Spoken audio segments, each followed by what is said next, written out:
ಎಲ್ಲರಿಗೂ, ಯಾಕಂದ್ರೆ ಈಗ ನಾನು ಹೇಳ್ತಾ ಇದ್ದೀನಿ ಅಂತ ಏನು ಅನ್ಕೋಬೇಡಿ, ಈ ಊರಿಗೆ ಈ ಗ್ರಾಮಕ್ಕೆ ನಾನು ಇವತ್ತು ಹೇಳ್ತಾ ಇದ್ದೀನಿ 5 ಲಕ್ಷ ರೂಪಾಯಿ ನನ್ನ ಕೈನಿಂದ ಕೊಡ್ತೀನಿ ಅಂತ ಈ ಸಂದರ್ಭದಲ್ಲಿ ಹೇಳ್ತಾ ಇದ್ದೀನಿ. ಅದು ನನಗೆ ರಾಜಕೀಯದಲ್ಲಿ ಗುರುಗಳಾದ ಕೋಲಾರ ಜಿಲ್ಲೆಯ ಶಾಸಕರು ಹಾಗೂ ಸನ್ಮಾನ್ಯ ಶ್ರೀ ಕೊತ್ತೂರು ಮಂಜಣ್ಣ ಅವರಿಗೆ ಹೃತ್ಪೂರ್ವಕ ನಮಸ್ಕಾರಗಳು ಹೇಳುತ್ತಾ, ಹಾಗೆಯೇ ನಮ್ಮ ವೇದಿಕೆ ಮೇಲೆ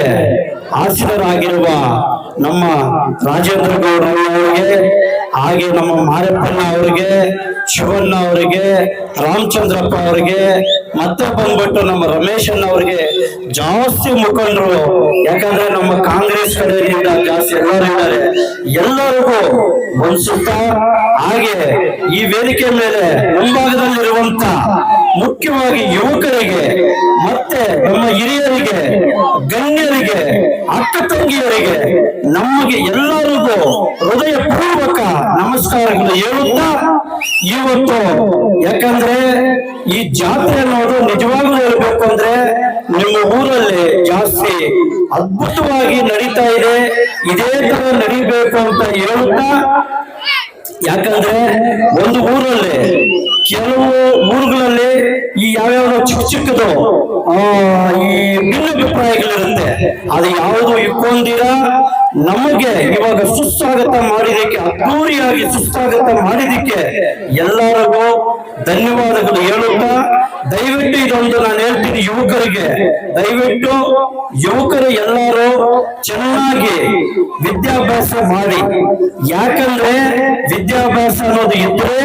ನೀವು ಮುಂದಕ್ಕೆ ಒಳ್ಳೆ ಜಾಬ್ಗಳು ಪಡಿಬಹುದು,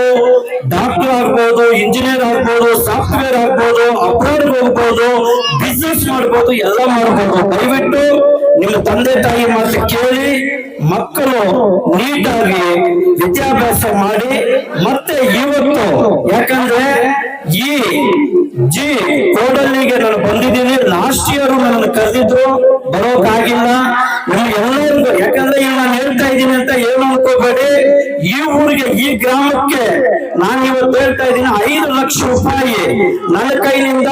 ಕೊಡ್ತೀನಿ ಅಂತ ಈ ಸಂದರ್ಭದಲ್ಲಿ ಹೇಳ್ತಾ ಇದ್ದೀನಿ. ಅದು ಬಂದು ನಮ್ಮ ದೇವಸ್ಥಾನ ಆಗಬಹುದು, ಇಲ್ಲಾಂದ್ರೆ ಯಾವ್ದನ್ನ ನಮ್ಮ ವಿದ್ಯಾಭ್ಯಾಸ ಸ್ಕೂಲ್ ಆಗ್ಬಹುದು,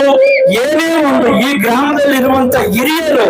ಯಾರೇ ಆಗಲಿ, ನಮ್ಮದು ಇಲ್ಲೇ ಪಕ್ಕದಲ್ಲೇ ಗುರುಪಲ್ಲಿ ಹತ್ರ ಬಂದು ನನ್ನ ಗೆಸ್ಟ್ ಹೌಸ್ ಇದೆ, ನಮ್ಮ ಅಣ್ಣವರು ಎಲ್ಲರೂ ಇದ್ದಾರೆ, ನೀವು ಎಲ್ಲ ಸೇರ್ಕೊಂಡು ನನ್ನ ಹತ್ರ ಬನ್ನಿ, ನಾನು ಬಂದ್ಬಿಟ್ಟು ಎನಿ ಟೈಮ್ ನಾಳೆನೇ ಬನ್ನಿ, ನನ್ನ ಕೈನಲ್ಲಿ ನಾನು ಕೊಡ್ತೀನಿ ಅಂತ ಈ ಸಂದರ್ಭದಲ್ಲಿ ಹೇಳ್ತಾ ಇದ್ದೀನಿ. ಮತ್ತೆ ನಮ್ಮ ಎಲ್ಲರಿಗೂ ಹೇಳೋದು, ದಯವಿಟ್ಟು